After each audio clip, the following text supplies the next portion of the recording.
Hello, everybody, and welcome to episode 2 of the Bench Podcast. Once again, I'm Aaron Valentino. I'm joined alongside Jacob Johnson and Brandon Ladd, who are both doing finger guns. I didn't get the headwear message today. Ladd has a bandana on. Jake's got his regular backwards hat. Thanks for telling me, guys. You never wear hats or bandanas. Yeah. So it's like, why would we tell you? Yeah, I guess that's a fair statement. So without further ado, let's get right into things. Episode 2. We're going to try and make it a little bit shorter last time. We kind of got a little excited about talking sports for the first time in a long while. So let's get right into things. And the first thing I want to start off with today, the Falcons released their new uniforms. It was yesterday. And Twitter did not like them, to say the least. I literally don't think I saw one positive comment about these new uniforms. As there's our beautiful logo. Nice split screen here. I have more for you here, but spring fashion statements is our headline here. And we're going to start out with the Falcons. Look how nice that is. That is just... nice at some points, and what are you thinking at others? You know what they look like? Yeah, listen, they look like the ones from that movie. The Longest Yard. Longest Yard. That's what they look like. Yeah. With the all black ones? Yeah, those all white ones are fresh though. Here's the thing. I don't mind the uniforms. I mean, I will say the guy with the white top and the red pants, that looks pretty bad. That's horrible. Same with the black top and the white pants. And the white top and the black pants. If you keep it all uniform, I'm fine with it. But the red fading into the black, I don't mind that. Yeah. I don't really like them. I mean, listen, people on Twitter did not like. I don't think I saw one positive comment about them. I didn't think they were that bad, but they do look like the Mean Machine uniforms from The Longest Yard with Adam Sandler. Absolutely 100%. So yeah, and the Panthers even made fun of them. Yes. They did? What'd they say?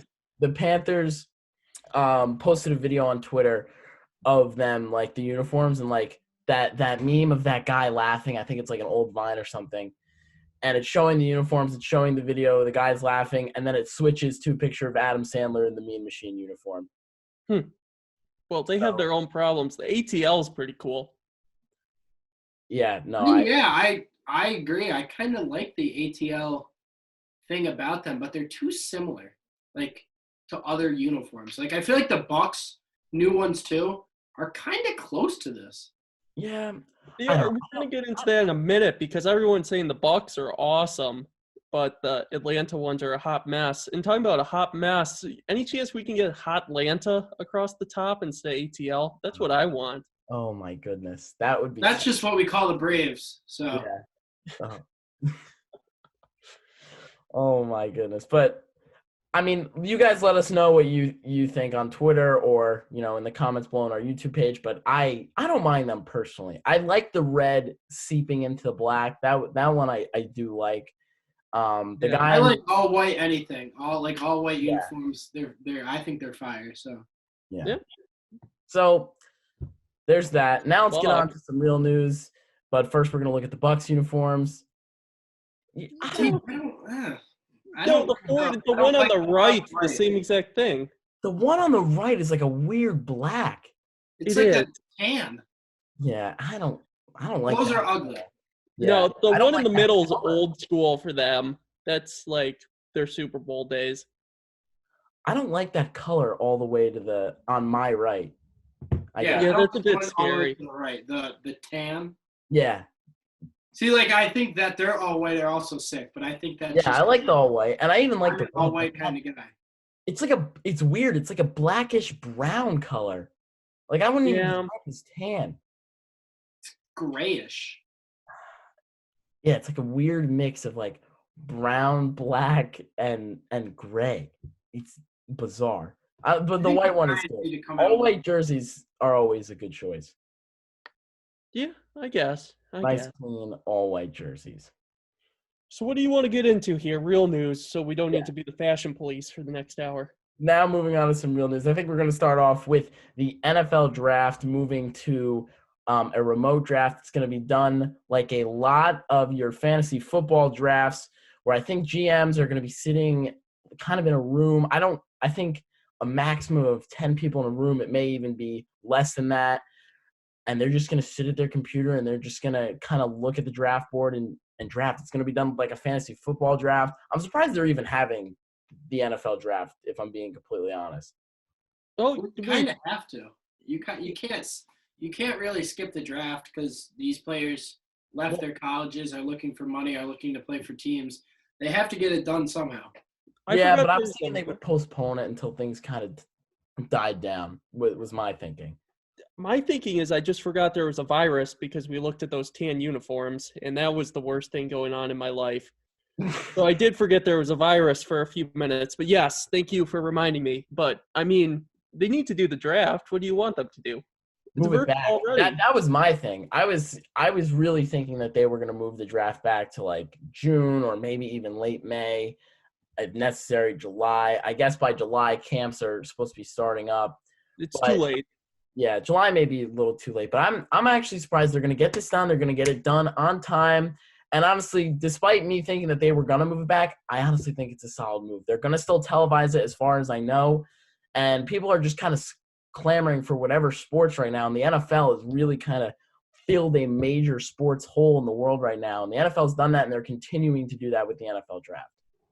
I mean, I'm personally excited just because it is the first sports that we're going to see in a long time. And anyways, the draft is always one of my favorite times of the year to see who my team picks up. So when they do this, it's going to be really interesting to see like how they do it, how it looks, how it's set up on TV, what the war rooms are going to look like with these other teams.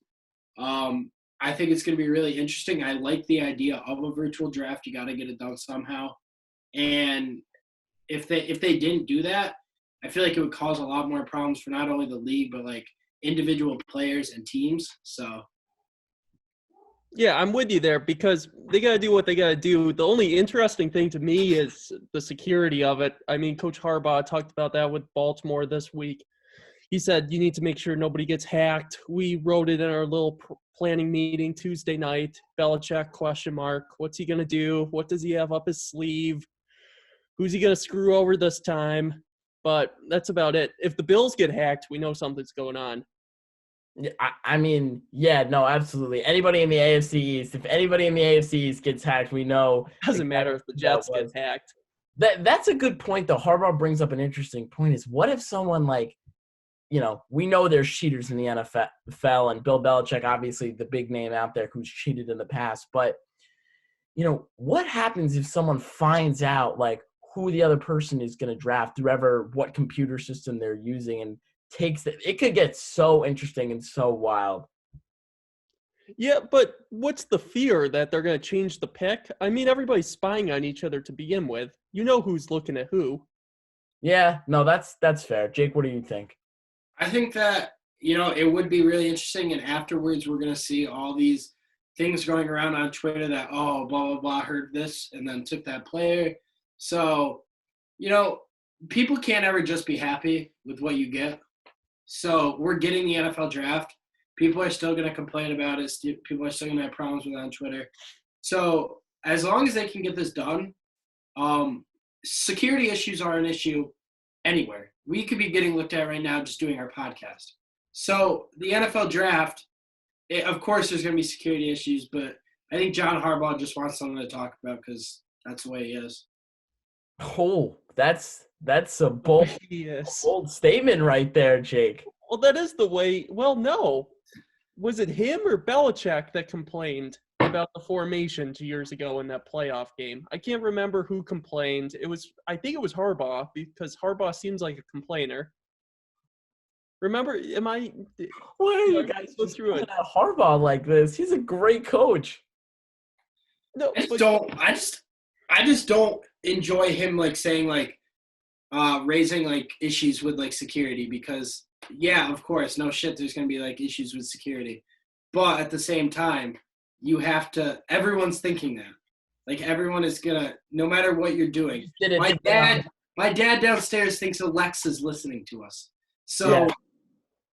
Come on. It could be. It is. It's always listening to us. It does listen exactly. for. Someone's always looking for us. Yeah. Alexa, How's your day going? We're Oh, the gonna- Wi-Fi's off. Never mind. All right, she's Mine's having trouble but I connecting don't to know the if you internet. can I'm hear safe. It's going to be a fun and interesting draft for sure. I'm actually really excited to watch it. I'm really excited to see where a lot of these guys go. I'm really interested. Two teams that I'm really interested to see personally. I know we're kind of gonna do draft predictions next week. I'm really just interested to see though what the Chargers and Dolphins are going to do. I really would love to see the Chargers take a quarterback personally. It's going to be a lot of fun to watch for sure. Are you with me, Jake? You thought of two teams before the Chargers and Dolphins? Yeah. Okay. Moving on. All right, moving on now to the next thing. There's a couple guys left in NFL free agency, obviously, and Cam Newton, I think, being the biggest one. There's a couple teams out there, that could possibly be looking for a quarterback. The Patriots just obviously lost Tom Brady, and then a couple of other teams as well, like the Chargers, maybe even the Lions, could go. And guys, right off the rip here, where are we kind of thinking Cam Newton will end up? I got a couple destinations that I kind of hope he goes to. Not exactly where I think he will. I think one that would be really interesting is the Patriots. I know that the Chargers have said that Tyrod Taylor is their future quarterback, but at the same time, Cam Newton playing in LA, that's not a bad place for him.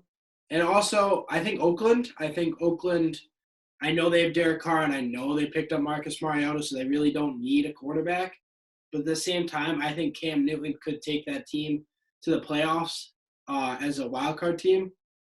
And I just don't think Derek Carr could do that for him. And also Gruden and Cam Newton, I think they could do a lot of good things together. So those are just three of the teams where I kind of think he would fit well. Yeah, the thing about Newton, I agree with you, Jake. The thing with Newton, if you bring Newton in, you're relying on him being that quarterback he was the first 5 years of his career and not recently. If we get to the next screen in a minute, you'll see what I'm talking about. There's some crazy disparities in the stats that you guys are obviously aware about. But if you bring in Newton, you're bringing in a guy that's going to sell tickets. And that's why I think about the Chargers, who said they've committed to Tyrod Taylor. But we know the Chargers in Los Angeles have never been able to sell tickets. They struggle to sell a soccer stadium out, which holds 35,000 people, which would seem pretty easy to sell out 35,000 people. I think we could do it. But there's NFL stadiums with 85,000, 90,000 people, and they're selling them out. But you have the Chargers with 35,000. But the Chargers are going to move to a new stadium in a year or two. We're talking about 80,000, 90,000 seats you have to fill. You got to have a quarterback that brings it in. Aaron, I'll ask you, Tyrod Taylor or Cam Newton, who are you going to come to the stadium and watch? I think Cam Newton is obviously the bigger name that more casual fans will kind of look to and be like, hey, this is Cam Newton. This is a guy that won an MVP in dominant fashion, and also a guy who went to the Super Bowl against Peyton Manning just a few years ago. For me, as a guy who watches the NFL every week, Cam Newton can't throw the ball.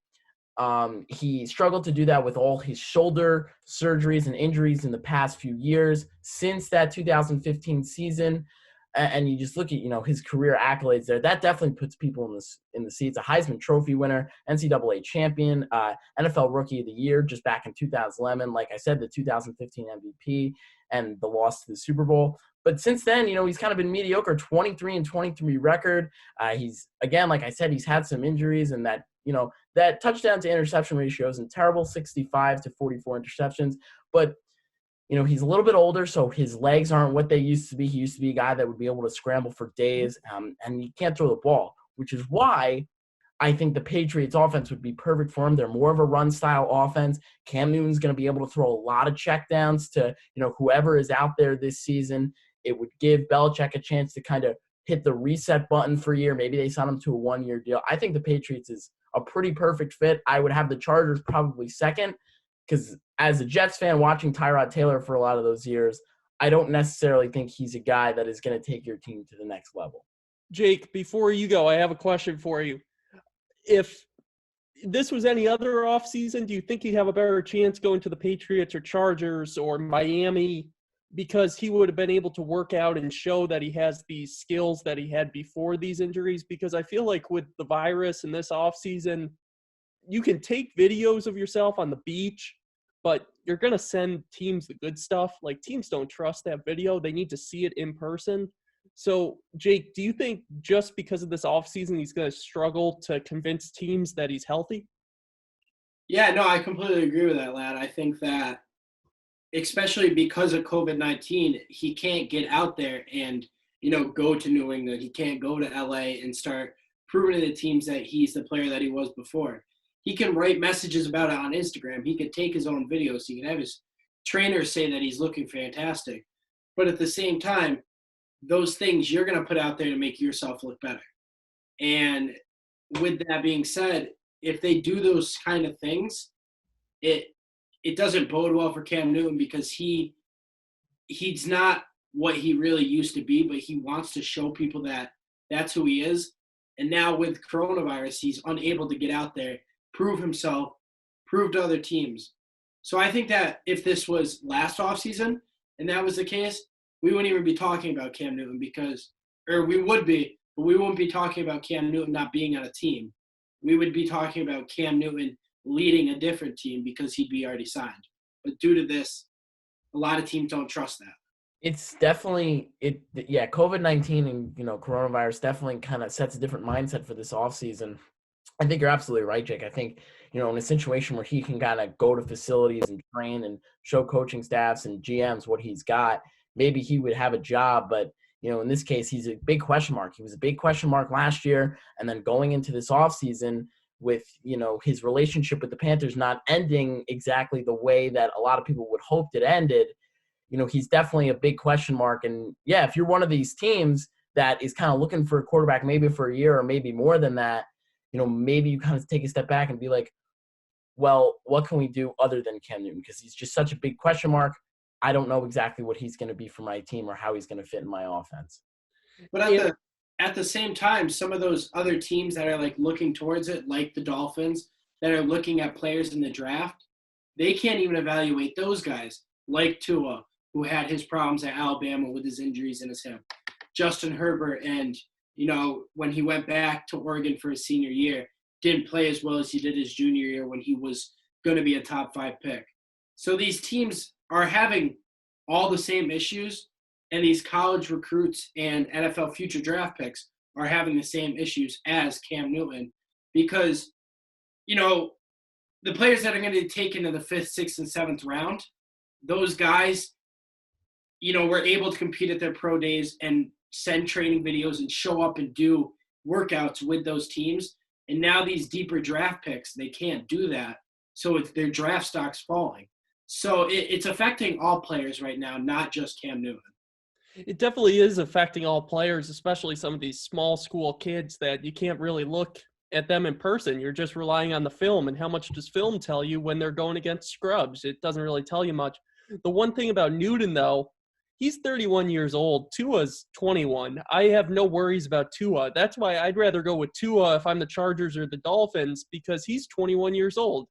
He is probably going to bounce back from an injury better. Newton, the two things you wouldn't want your quarterback to get messed up is your foot and your shoulder, especially your throwing shoulder, because it just messes up your timing. And we saw with Newton, he had no timing the past 2 years when he tried to throw a football. The last 16 starts, the 14 in 2018, the 2 starts this past season to start the year, he had no timing at all. It was just not there for him. He was a shell of what he was.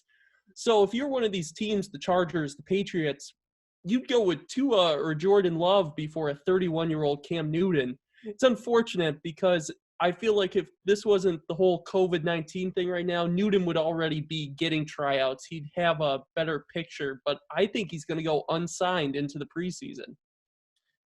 Which is why I think, the Patriots are kind of the perfect pick for him. They have a later pick, maybe one of those, most of those quarterbacks are going to be gone by then. Maybe you take a flyer on him for a year and then you reassess at the next draft. I think Cam Newton would be good. He doesn't have to throw the ball very far. He's not going to have to scramble. That offensive line is still pretty good. I think Cam Newton and Bill Belichick, I think they could make stuff happen. Bill Belichick could make stuff happen with anybody. And with Cam Newton, yes, he's 31 years old. Yes, his legs are mostly gone and his shoulders mostly gone. But again, at the end of the day, it is still Cam Newton. He's got the IQ. He's a smart quarterback. He's played the game for, a lot of years now. And I just think it's a perfect fit for the Patriots right now. Not in the future, but definitely right now. Yeah, that's a fair point. Jake, you mentioned Las Vegas, right? Yeah. We can go into more detail about that fit because I'm kind of with you there because that's a guy, Newton sells tickets, Carr doesn't. I'm kind of coming from this of filling stadiums. These are young franchises, similar quarterback ability if Newton's healthy. Yeah, especially, with the Raiders moving to Vegas, Cam Newton's going to put people in the seats. He was an electric player back when he was, that 2015 MVP, when he was in the Super Bowl. He's an electric player, and he really can, bring people out to games because they want to see him, perform. So I think that with John Gruden was the quarterback guru. He had that show on ESPN before Monday Night Football.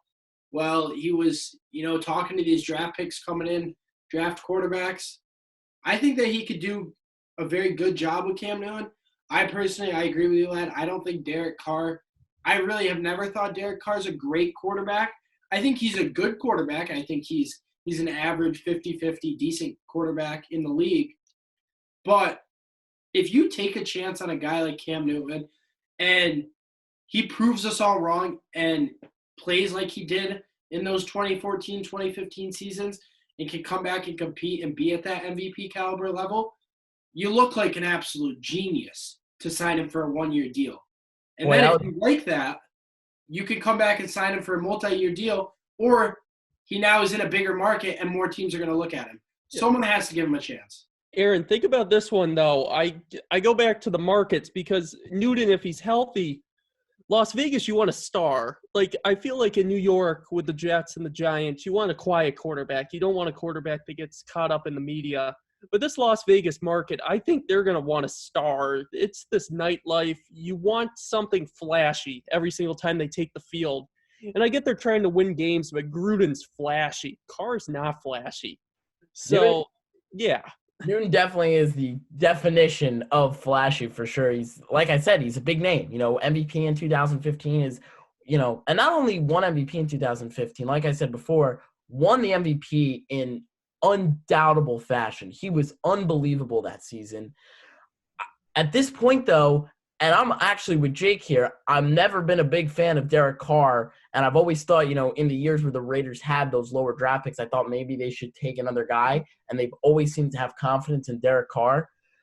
I don't know how much of an upgrade Cam Newton is over Derek Carr at this point. And also, like you said earlier, Jake, they just signed Marcus Mariota. And, as much as depth is great, that would be one deep quarterback depth chart to have Derek Carr, Mariota, and Cam Newton, not necessarily in that order, obviously. Well, also from last year, you heard the rumors, you heard the rumblings that Derek Carr and John Gruden did not get along very well together. You saw images of them fighting on the sideline. You saw practice clips where John Gruden was kind of reaming out Derek Carr. So I don't know how much faith John Gruden himself has in Derek Carr, and he's that quarterback type of coach where if he doesn't like Derek Carr, he's going to move on to Mariota really quick. So I was very surprised when he became head coach last year. They didn't draft a quarterback. That's something that I definitely thought they were going to do. But you're right, Aaron. This would be a very deep quarterback depth chart, and I just don't think Las Vegas has enough room for Cam Newton on that chart in that quarterback room. All right. Yeah, no, absolutely. I agree 100%. It's going to be a lot of fun to see where Cam Newton is able to go from here. But moving on now, last piece of NFL news for today. Happened just a few minutes ago. Brandon Cooks, right? Or is it? Yes, Brandon Cooks. I always get the Rams receivers. Foreign name. Cooks is on his way to Houston to fill the hole that DeAndre Hopkins left them. This is their third or fourth mediocre receiver now in that lineup. It's definitely an interesting trade. Bill O'Brien, man, there are some big question marks, and I really just don't understand why. Mediocre? Those four guys, Cooks is a little better than mediocre, I would say. That receiving core of Fuller, Cooks, and Randall Cobb. Kenny Stills, this is an elite, not elite. Let's calm down there. Sorry, my bad. Got too excited. Yeah, I would very much calm down with elite. This is a goodish. It's good. It's solid. It's 4 solid. Yeah, it's a very solid group. Will Fuller has injury issues, as we've seen the last 2 years. Kenny Stills, he was good at one point. He's still a decent receiver. Brandon Cooks has really not flourished for the Rams, but I blame that on Jared Goff. And Randall Cobb's a good slot receiver. Well, also, Brandon Cooks the is roster? going from Sean McVay, who people love and who is seen as one of the better coaches in the NFL, to Bill O'Brien, who a lot of people feel this man shouldn't have a job, not only as a GM, but as a coach as well.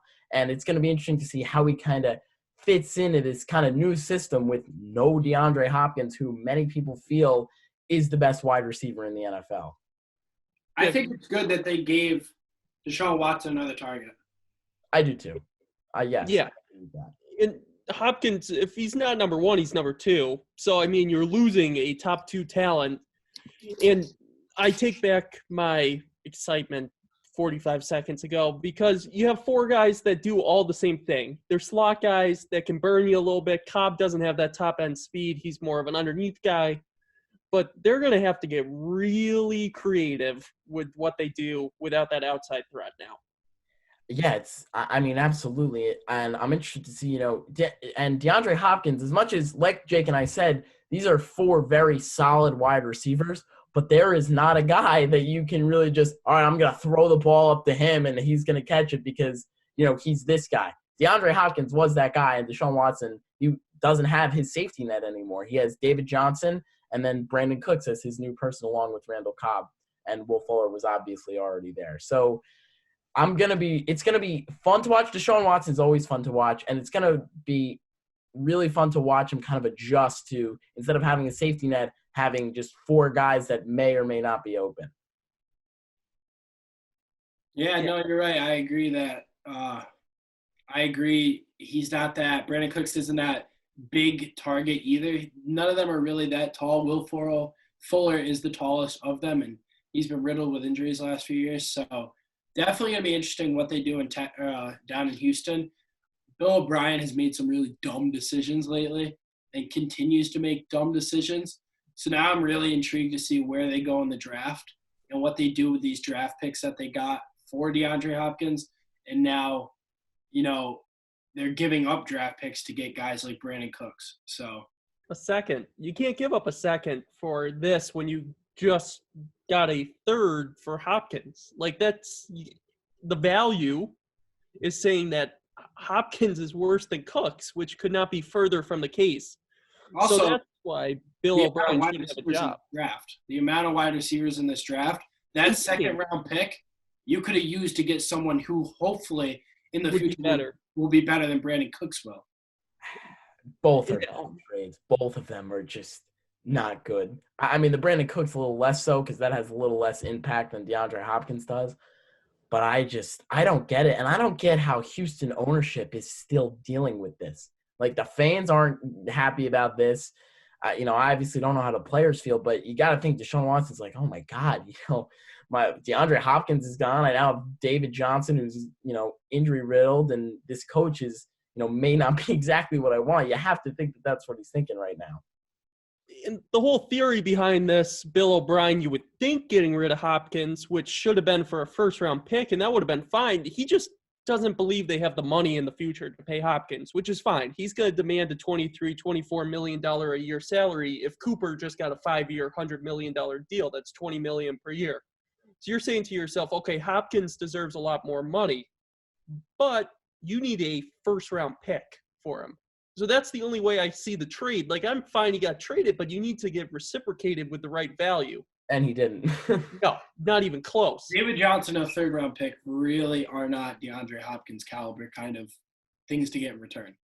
And they were so close because this is a deep offensive tackle draft. These guys were an offensive line away from competing. We saw them. They've been in the playoffs many times. Deshaun's a very good player. They've been competitive against the Chiefs. They really were an offensive line piece or 2 away from being very competitive and maybe pushing the Chiefs, which is very hard to do in the AFC. But they were there, and then suddenly you trade away Hopkins, and it doesn't matter anymore. You got to shuffle draft picks just to fill up your roster. Yeah. It's the Texans, I think we can all agree, are a very interesting team to say the least. Maybe disaster is a better way to put it. Overall, though, they still got a solid team. Deshaun Watson's still there. Those 4 receivers, like I said, are solid. David Johnson's not the worst. He's just not what DeAndre Hopkins was for sure. But we will see how the Texans will not only draft but play this upcoming season without DeAndre Hopkins. Moving on now, we're finally moving away from the NFL. It may seem like it's the only thing that's happening, but the MLB, Jeff Passan recently released an article, talking about what the MLB is going to do for this upcoming season. How many games they're going to play, if they're going to be able to get 162, when it's going to start.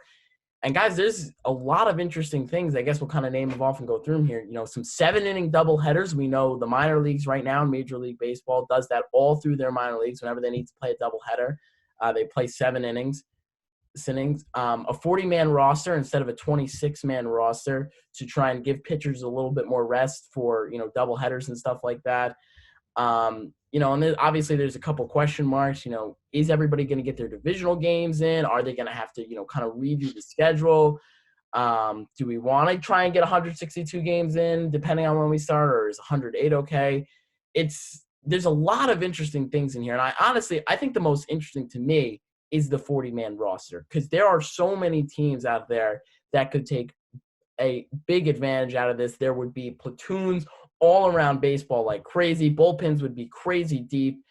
I think that's the most intriguing thing to me about this whole, MLB situation right now, Jake. Yeah, and the thing that intrigues me the most is the fact that they're going to play in one central location in Arizona, and that no fans, no family. It's pretty much just baseball for them. And maybe for some guys it's exactly what they want. But other guys, family is one of the most important things to them. And if they can't get those family members at games, it's going to be really weird to play without fans. I think as long as we get baseball in, I'm not going to be upset. I had plans to go to a few games at Citi Field and Yankee Stadium.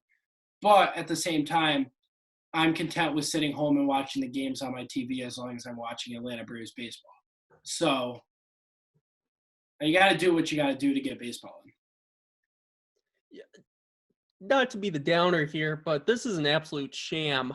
This is one of the worst ideas ever. This is something that could make baseball go extinct.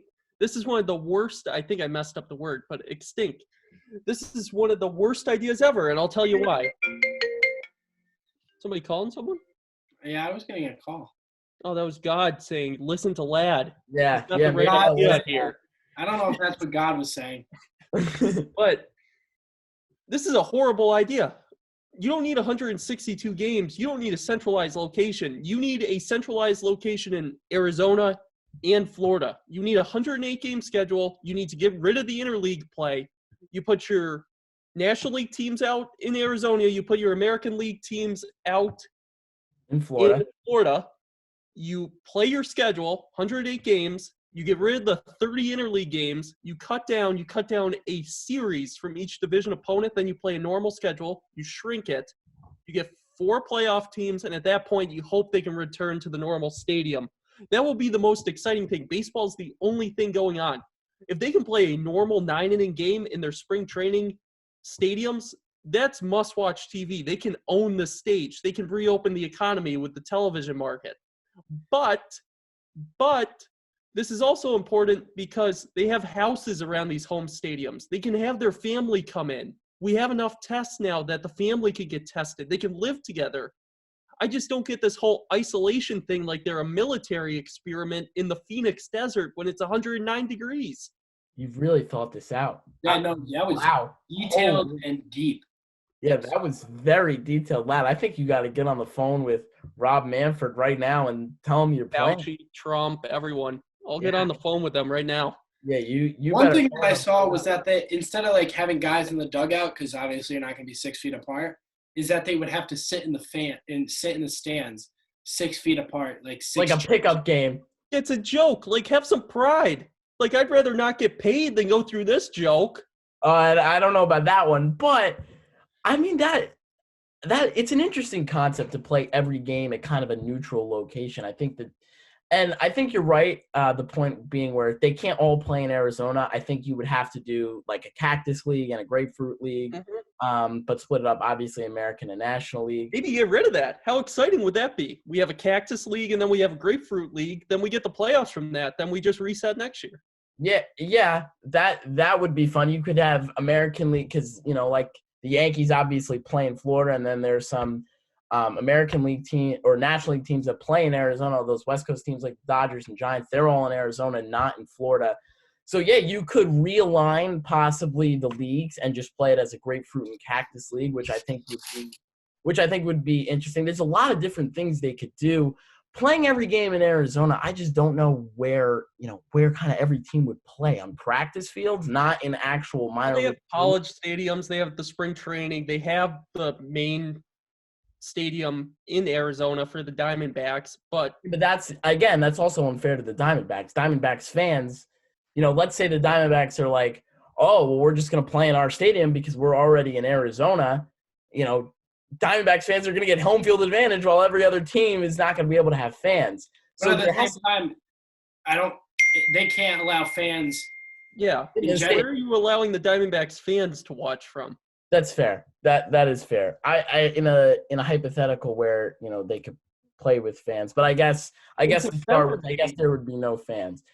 I just don't know how they're going to – I don't know not only how baseball, but I don't know how the world in general is kind of going to – progress slowly back into the normal. And I guess playing the games without fans, I guess that's kind of the first step in getting back to normal and playing in a central location. I don't know. Is there any possibility of, teams playing in their home stadiums without fans once this quiets down? Or is MLB really going to try and push to let's just get games in and let's throw teams in, in Arizona and just hope it sticks? I believe this is where they're going to look really bad because NFL, they're going to open up and all this. We're America. You know how aggressive we get with this stuff. You know how our economy works. Our president has really been wanting to pull back and try to open our economy. And he's going to do that as soon as possible. He's talked to Goodell on this teleconference with all the sports commissioners. He said the NFL season will start on time. That's everyone's goal. Yeah. NFL season's going to happen. There's going to be 80,000 people in the stands. There's going to be enough testing and antibody testing by then that we can make this happen. There might even be a therapeutic drug for it. They're working on it. I doubt a vaccine. I'm not a scientist. I just want to state that this is all opinion and a lot of reading. But I sound like I'm on the front lines here. Yeah, really. But I just want to say, the NFL is going to reopen, and then we're going to have this military experiment going on in Arizona. This is what makes baseball a second-class sport at that point, because people are going to go, we just killed some people playing in 111-degree heat all summer, and the NFL just made $2 billion from opening up in September. So you got to weigh the optics and when to bring teams back to their home stadiums. Like, somebody really smart should be on the schedule right now saying we need a plan A and a plan B. Plan A is we need to stay in Arizona and Florida for the whole year. NFL doesn't come back. Plan B, you start in Arizona and Florida around August 15-ish, if you can, about preseason in the NFL. You bring teams back to their home stadiums empty, and you hope that by the end of September you can bring fans back. That would be really interesting and, a lot of great ideas. I just don't see any of this happening. I see what we're seeing right now is a whole different thing that any of us have ever seen before. Obviously, the president and, his task force committee are working very hard on trying to figure out ways to limit this, trying to get a vaccine, trying to open the economy back up, work ways where people can start getting back to normal activities in their lives. But with that being said, you can't put sports before that. You have to, as much as I would love for that to happen, and I don't think I should, I never thought I'd be saying you can't put sports before that. I think sports should go number one at all times. But health to these people and, workers and players and commissioners, that needs to come first. And until we have a clear-cut way of making sure that people are healthy and that no one's contaminating areas, I don't see sports coming back until then. I think the biggest thing is, and I think what, Passion wrote in this article is, obviously nothing is set in stone. This is all speculation. This is just, initial talks of, okay, hey, when we get back, how exactly are we going to get back? There's a lot of, in order to do what they're saying, right? In order to play, if they play 162 games, right? And if they know that for a fact that if they play enough doubleheaders, they are going to be able to get in 162 games, then there's no schedule altering. But then other things come into factor, which is why they're also having the 40-man rosters. But still, players are going to get tired. Mm-hmm. It may not be the same quality baseball that we're used to seeing out of these major leaguers. And if they play 108 games, you might have to refigure the schedule, which is really hard to do. These schedules are made a couple years in advance, and there's so many different voices that go into making the schedule. So to kind of rearrange it and shorten it to 108 games could take a lot of time. And it's just something that nobody has right now. The only sport in the world that has time is the NFL. And they're, for the most part, with a few exceptions of things going slower, and obviously the NFL draft being, at a remote location with, people in different rooms and stuff like that, nobody else has time. And, if they start talking about all this and they say, all right, we want to, if everything goes well, we're going to restart in June like this, then if we get to mid-May and people are like, yeah, you can't do that, the government's like, yeah, you can't have, all these different things happening by mid-June, then they have to replan it again. So I don't know how they're going to do all these things, and I don't know how they're going to exactly do this plan because there's so much more planning that goes into it other than just, all right, hey, these teams are going to play at this time at this place. You have to make sure that everything kind of aligns and matches up. Yeah, and you got to be really thoughtful here. I hate to get into the stats and the politics of this, but you got to realize with these dates also, every place is not New York. New York let it rip. So you watch their peak goes up. We're at the peak right now in New York, and we're going to see the peak go down and hopefully no cases and deaths as we go into May. If you don't let it rip with this virus, you flatten and you spread your curve out. So you still may be seeing cases of the virus in July and August because you've made such good efforts in March and April to flatten your curve. So hypothetically, the better you do against this virus, the longer it's going to stay around because you flatten your curve. New York let it rip, but there's only one New York. Everybody is not New York right now. A lot of other people flattened it, and it's going to be a July-August issue. That's the point I'm trying to make. So it's not as simple as these people are making it out, because I think a lot of people are seeing New York reach their peak right now, which is horrible. 799 deaths today. It's unthinkable. It's one of the worst things ever, and my heart goes out to everyone. And it makes you want to cry because it's one of the worst things in the history of humanity. But they're seeing this peak right now, and they're saying, oh, this is going to be over with soon in New York. But no, that's not the case for everyone. So it's a touchy subject. It's something we're going to have to deal with a long time. And you hate it because sports come second. We're so taught, like Jake said, we're taught in our lives, sports come first. Sports is how we get our money. Sports is how we get our entertainment. Sports is how we get our friends and companionship. And that's the way we've structured our lives. But now with this virus, we need to restructure our lives for a little bit. So it's a terrible situation, but it's what we have to do. Yeah, it's really tough what the world's going through right now, and prayers out to everyone affected by it. Thank God that no one I personally know is been affected by it yet.